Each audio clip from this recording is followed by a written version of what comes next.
Nigerians are known for their industry wherever they work, but when it comes to handling public funds, there's often negative profiling of Nigerians.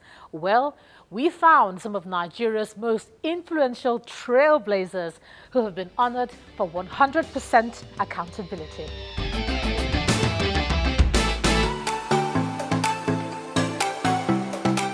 Lieutenant Victor Agunbiade was born and bred in the southwestern part of Nigeria, where he had his primary and secondary education. He went on to get a bachelor's degree in agricultural economics, and after consistently trying, he achieved his lifelong dream of relocating to the United States in 2007. A year after he arrived in the US, he joined the United States Navy, where he started as a storekeeper, and in 2013, he was commissioned as an officer. One of the biggest challenges there when I went for my first training was, in the Navy, you have to do what they call the third class swim call, which means you have to be able to swim 50 yards, and then you have to be able to jump 13 feet deep into the pool, and you have to float for 5 minutes. And I know from coming from Nigeria, I wasn't used to swimming, and that was one of my biggest challenges. Like many other Nigerians in the diaspora who have stood out for their outstanding character, despite the negative profiling caused by a few bad eggs, Lieutenant Agunbiade distinguished himself in his career and gained special recognition in different areas. The most recent being an award by the Navy and Marine Corps Development Medal for his exemplary leadership and high standards of character and conduct in managing the US Navy's largest overseas cash disbursement office that involved a whopping $45 million. He demonstrated impeccable accountability and honesty that survived the scrutiny of 6 rigorous inspections and independent audits with 0 discrepancies. Lieutenant Agunbiade attributes all of this to a good upbringing and dedication to duty. A lot of issues we have today is because of the family values. A lot of kids now, a lot of youth, they didn't grow up the way we grew up then with family values. We sit down every night, talk to our parents, they tell us stories. But one thing I do know is that as a young boy, my mother used to say something that was very profound in my native language. My mother was a Ijebu woman. She used to say in Ijebu language that "Mma mununi motemi," which means I will not take somebody else to add to my home. So you grew up with that kind of parents, and my dad, I learned something in him. What I learned in my dad was integrity. If you ask him to keep $10 for you, and you come back in 10 years, he will give you the exact $10 you gave to him. And sometimes I used to question him, why didn't you spend it? I mean, you spend it, we're hungry, but you can spend that and then replace it back. But my father said, no, the person entrusted, it's a sacred trust, it's a sacred honor for someone to entrust his value or his property into your hand. And you have a duty to protect it and preserve it. For the US Navy to entrust such huge amount of cash, cash money into my care, to me was like a sacred trust, in which I knew that number one, I'm responsible to God to make sure I uphold that integrity and trust, and also to be able to remember. My father always tell me as a young boy, even when I was in college back in the university days in Nigeria, every time he wrote a letter to me, he would tell me, always remember the son of whom you are.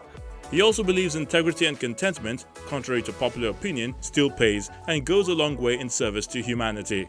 If somebody entrusts $24 million into my care, I don't need $24 million to live a comfortable life. It's just greed, and it's just a lot of people, they said that godliness with contentment is a great gain.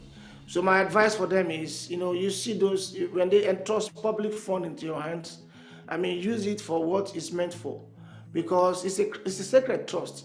You look at Nigeria today, we have over, if my statistics is right, we have over 200 million Nigerians. And if you are privileged, because you have to understand that when they entrust public fund into your hand, it's a privilege, it's a calling, it's an office. So the same way, whether it is money or any task or any job, anything they ask you to do, you count it as a privilege. Number one is your service to people, and number two, always remember that what you do, people are going to talk about what you do tomorrow. Lieutenant Agunbiade is the first member of his family to serve in the military and hopes that his children consider service at the US Navy, as he believes its requirement for discipline contributed to his irreproachable character. Personally, I want all my kids to serve in the military. I mean, I don't expect them to make it a career, but I want them to serve in the Navy. And I've said that before for 3 reasons. Reason number 1, I want them to serve in the US Navy because this uniform I wear today changed my life, changed the paradigm of my story. This uniform is what God used to take me to a place where I am now that I never imagined I would be. So I want them to be able to give back to the country who opened our arms to receive me when I came as an immigrant. And I want them to serve for that, to be able to give back to the country, back to the society, so that they understand what service is all about. Apart from service to humanity and doing Nigeria proud, Lieutenant Agunbiade is also passionate about sports, and this is because sports to him is, amongst other things, a unifier. Sport teaches you discipline because it takes a lot of punishment to be able to get to. If you look at all these great athletes, they train day and night, so they have to discipline their body. Sport tells them what they can eat, what they cannot eat. So when you do sport, it also helps you with your mind, because sport helps you to, it helps you to develop your mental faculty. He commends the federal government through the Nigerians in Diaspora Commission for its active policies, projects and participation in catering to Nigerians in the diaspora, and seeks more commitments to boosting direct diaspora investments, which will in return be beneficial to all. A lot of Nigerians that I know here, they actually want to come back home and invest. But we have challenges in Nigeria, and I've taken time to talk to a lot of people. But it's very difficult for people to invest their money when there is no security of lives and property. It's also very difficult for people to invest their money when the infrastructural facilities are not there. And it's very difficult for people to invest their money when we don't have power stability.